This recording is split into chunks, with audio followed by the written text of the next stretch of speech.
kerugian harta benda, dan juga dampak psikologis. Jadi yang perlu kita garis bawahi pada pengertian bencana adalah bencana itu mengancam dan mengganggu kehidupan yang pada akhirnya akan menimbulkan dampak seperti korban jiwa manusia, kerusakan lingkungan, kerugian harta benda, dan lain sebagainya. Kemudian kita masuk pada bagaimana dengan penanggulangan bencana. Apa sih pengertiannya? Nah, jadi di sini saya menggunakan peraturan yang sama, yaitu penyelenggaraan penanggulangan bencana adalah serangkaian upaya yang meliputi penetapan kebijakan pembangunan yang beresiko timbulnya bencana. Kemudian ada kegiatan pencegahan bencana, tanggap darurat, dan rehabilitasi. Nah, kegiatan pencegahan bencana adalah serangkaian kegiatan yang dilakukan sebagai upaya untuk menghilangkan atau mengurangi ancaman bencana.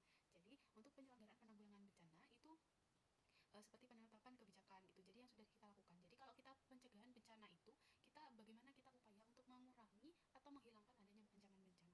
Mungkin teman-teman bertanya-tanya, mengapa sih penting adanya penanggulangan bencana? Nah, jadi adanya penanggulangan bencana ini sangat penting, teman-teman. Di sini saya memiliki 3 poin atau 3 fungsi utama. Yang pertama, itu mengurangi dampak yang ditimbulkan khususnya bagi penduduk. Yang kedua, sebagai landasan pedoman untuk perencanaan pembangunan. Nah, jadi misalkan saya akan membangun rumah sakit yang besar dan pastinya akan bertingkat. Nah, di sini saya akan dipikirkan bagaimana landasan atau pedomannya dulu, teman-teman, untuk merencanakan pembangunan. Nah, jadi misalkan gedungnya bertingkat, nah struktur bangunannya itu harus seperti apa, standarnya itu seperti apa. Terus ketika saya membangun rumah sakit apabila ada gempa bumi, nah seharusnya struktur pembangunannya itu seperti apa sih? Nah, seperti itu yang harus dipikirkan matang-matang terlebih dahulu. Nah, yang ketiga yaitu meningkatkan pengetahuan masyarakat dalam menghadapi serta mengurangi dampak atau risiko bencana. Nah, jadi sehingga masyarakat itu dapat hidup dan bekerja dengan aman. Nah, jadi misalkan saya bekerja, nah tapi saya sudah tahu pengetahuan basicnya, teman-teman. Misalkan ada gempa bumi. Nah, gempa bumi, ketika ada gempa bumi yang tidak memungkinkan kita keluar ruangan, jadi saya harus berlindung pada bawah meja. Terus kemudian ketika ada kebakaran, dilarang panik, dan misalkan keluar ruangan dilarang berlari, harus harus tertib, keluar satu-satu, seperti itu. Nah, hal-hal basic seperti ini harus kita ketahui, karena ketika kita terjadi, kita sudah tahu apa yang harus kita lakukan. Nah, oleh karena itu ketika kita bekerja sudah merasa aman, tenang dan aman, karena kita sudah mengetahui ketika apabila terjadi bencana, kita sudah tahu bagaimana apa yang harus saya lakukan dan solusinya itu bagaimana. Seperti itu. Untuk selanjutnya, jenis-jenis bencana. Mungkin yang familiar dengan teman-teman adalah bencana alam, yang contohnya seperti gempa bumi, tsunami, gunung meletus, seperti itu. Nah, padahal menurut Undang-Undang Nomor 24 Tahun 2007, jadi jenis bencana itu dibagi menjadi 3. Yang pertama yaitu adanya bencana alam yang disebabkan adanya peristiwa atau serangkaian peristiwa yang disebabkan oleh alam. Nah, yang kedua itu ada bencana non alam. Nah, jadi bencana non alam ini seperti apa sih? Nah, jadi bencana non alam ini peristiwa atau serangkaian peristiwa non alam yang jadi disebabkan dari non alam. Nah, contohnya seperti apa? Adanya gagal teknologi, gagal modernisasi, epidemi, dan juga wabah penyakit. Nah, wabah penyakit ini sudah kita alami pada tahun 2019 atau 2020 ya, teman-teman ya. Jadi adanya COVID-19 yang mengharuskan kita untuk bekerja dari rumah, kuliah dari rumah. Nah, seperti itu. Nah, jadi COVID-19 ini merupakan bencana non alam. Nah, yang ketiga yaitu ada bencana sosial. Nah, jadi kalau yang tadi itu disebabkan dari alam, disebabkan non alam. Nah, di sini ini disebabkan karena manusianya, seperti konflik sosial antar kelompok atau antar komunitas masyarakat, dan juga teror. Selanjutnya yaitu ada Sistem Nasional Penanggulangan Bencana. Nah, sistem penanggulangan bencana di Indonesia ini sudah merupakan sistem yang terintegrasi dan juga terkoordinasi secara nasional, yang melibatkan dari pemerintah pusat turun ke pemerintah daerah, kemudian ke lembaga terkait, dan pada akhirnya pada masyarakat. Nah, jadi sistem yang terintegrasi dan terkoordinasi ini itu merupakan salah satu upaya untuk mengurangi risiko bencana. Nah, sistem ini meliputi ada 4. Nah, yang pertama itu perencanaan penanggulangan bencana, yang kedua ada pengurangan risiko bencana, yang ketiga ada penanganan darurat bencana, yang keempat ada rehabilitasi dan rekonstruksi pasca bencana. Nah, ditekankan kembali pada Peraturan Badan Nasional Penanggulangan Bencana Nomor 1 Tahun 2025 tentang Rencana Nasional Penanggulangan Bencana 2025 sampai 2029. Sistem Nasional Penanggulangan Bencana diarahkan pada yang pertama, peningkatan ketangguhan masyarakat terhadap bencana, yang kedua, penguatan manajemen risiko bencana, yang ketiga, penguatan koordinasi antar lembaga dan pemerintah daerah, yang keempat, integrasi penanggulangan bencana dalam perencanaan pembangunan nasional. Selanjutnya yaitu peran pemerintah pusat dan daerah. Nah, jadi pada sistem penanggulangan bencana ini, pemerintah memiliki tanggung jawab utama dalam pengelolaan bencana.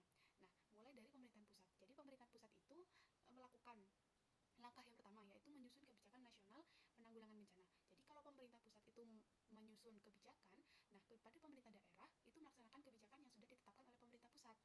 Nah, terus kemudian langkah yang kedua yaitu menetapkan standar dan pedoman penanganan bencana. Nah, jadi pemerintah pusat ini sudah merilis standar penanggulangan bencana itu harus seperti ini, seperti ini. Nah, kemudian pada pemerintah daerah jadi sudah menerima standarnya seperti apa, kemudian pemerintah daerah akan menyusun rencana nih pada penanggulangan bencana daerah apabila diimplementasikan rencananya itu seperti apa. Nah, gitu. Jadi mengimplementasikan. Jadi pada pemerintah pusat itu langkah ketiga ada melakukan koordinasi lintas sektor dan lintas wilayah. Jadi koordinasi ini sangat diperlukan karena Indonesia kan luas ya teman-teman ya, jadi kan harus dikoordinasikan secara matang, jadi nantinya tidak ada misinformasi yang seharusnya ketika ada bencana itu melakukan seperti ini. Nah, apabila tidak berkoordinasi dengan baik, itu ini nanti akan terjadi adanya miskomunikasi, dan juga koordinasinya harus lintas sektor, jadi kan tidak bisa yang menangani hanya Badan Penanggulangan Bencana, jadi harus ada kontribusi dari lintas sektor lainnya. Nah, yang keempat yaitu menyediakan pendanaan dan dukungan sumber daya. Jadi kebijakan sudah ada, standar pedomannya sudah ada, koordinasinya sudah dilakukan, namun ketika tidak ada pendanaan dan juga tidak ada dukungan dari sumber dayanya, jadi tetap tidak bisa berjalan. Nah, jadi semuanya harus seimbang. Kemudian pemerintah daerah, kita masuk pada pemerintah daerah. Nah, pemerintah daerah ini tadi 1 dan 2 sudah dibahas, kita langsung masuk ke langkah yang ketiga. Jadi langkah yang ketiga itu melakukan kesiapsiagaan dan mitigasi bencana di wilayahnya. Terus yang keempat itu melakukan tanggap darurat dan pemulihan pasca bencana. Nah, jadi hal ini ditegaskan dalam Peraturan Badan Nasional Penanggulangan Bencana Nomor 1 Tahun 2025 tentang Rencana Nasional Penanggulangan Bencana 2025 sampai 2029, menekankan pentingnya sinergi antara pemerintah pusat dan daerah dalam pengurangan risiko bencana. Lanjut untuk selanjutnya, jadi lembaga yang terlibat yaitu pada penanggulangan bencana ini melibatkan berbagai lembaga. Yang pertama itu ada Badan Nasional Penanggulangan Bencana, yaitu ada BNPB. Nah, jadi BNPB ini merumuskan dan menetapkan kebijakan penanggulangan bencana. Yang kedua, mengkoordinasikan penanganan bencana secara nasional. Yang ketiga, mengendalikan pelaksanaan penanggulangan bencana. Nah, lembaga selanjutnya ada BPBD. Nah, jadi BPBD ini kalau tadi itu badan dari pusat, nah kalau ini badan yang menanggulangi bencana itu di setiap daerah-daerah. Mungkin yang bisa kita ketahui, kalau BPBD ini kita kenalnya adalah petugas pemadam kebakaran. Nah, itu merupakan BPBD ya teman-teman ya. Jadi BPBD itu merupakan lembaga yang berada pada tingkat provinsi, kabupaten atau kota, yang memiliki tugas melaksanakan penanggulangan bencana di daerah. Yang kedua ada melakukan kesiapsiagaan, tanggap bencana dan pemulihan, dan yang ketiga berkoordinasi dengan BNPB serta instansi daerah lainnya. Dan juga ditegaskan pada peraturan yang sama seperti tadi, nah bahwa BNPB dan BPBD memiliki peran penting dalam implementasi Rencana Nasional Penanggulangan Bencana, termasuk penguatan kapasitas daerah, peningkatan sistem peringatan dini, dan pengurangan risiko bencana secara berkelanjutan. Nah, jadi tadi tuh sudah kita bahas, kita masuk pada tahapan penanggulangan bencana. Jadi di sini saya mengambil dari Undang-Undang Nomor 24 Tahun 2007 tahapan penanggulangan bencana itu sebagai berikut. Yang pertama itu ada prabencana. Nah, jadi prabencana ini adalah tahap sebelum bencana terjadi. Nah, jadi pada prabencana ini terbagi menjadi dua kondisi, yaitu prabencana dalam situasi tidak terjadi yang memiliki tujuan agar dampak bencana bisa diminimalkan jika suatu saat terjadi. Nah, yang kedua itu prabencana dalam situasi tidak terjadi bencana. Itu pada situasi ini tindakan yang dilakukan lebih siaga dan spesifik untuk mengantisipasi bencana yang mungkin terjadi. Nah, kemudian kita masuk pada saat tanggap darurat. Nah, jadi saat tanggap darurat ini adalah ketika terjadi bencana yang harus segera kita lakukan itu seperti apa. Nah, jadi pada tahap ini yang kita fokuskan adalah penyelamatan korban dan pemenuhan kebutuhan dasar masyarakat yang terdampak. Jadi misalkan kalau tadi prabencana itu belum terjadi bencananya, jadi kalau pada saat tanggap darurat ini bencananya sudah terjadi, langkah apa yang kita harus lakukan pada saat bencana itu terjadi. Dan jadi menurut saya yang menjadi fokus utama pada tahap ini adalah penyelamatan korban dan juga memberikan kebutuhan-kebutuhan yang dibutuhkan oleh masyarakat yang terdampak, seperti itu. Nah, terus kemudian adalah pasca bencana. Jadi pasca bencana ini adalah tahap dimana setelah terjadinya bencana. Jadi kan dibagi menjadi dua pada pasca bencana. Nah, adanya rehabilitasi dan juga rekonstruksi.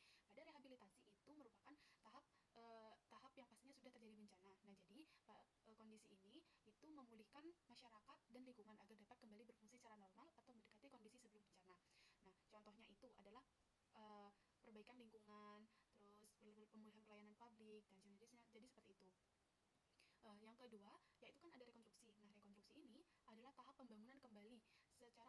menyeluruh setelah bencana. Nah, tujuannya adalah membangun kembali sarana, prasarana, dan sistem kehidupan masyarakat supaya lebih baik dan lebih tahan terhadap bencana di masa depan. Jadi, kalau rehabilitasi itu adalah masa pemulihan, kalau rekonstruksi itu merupakan kita membangun semuanya dari awal secara menyeluruh. Seperti itu.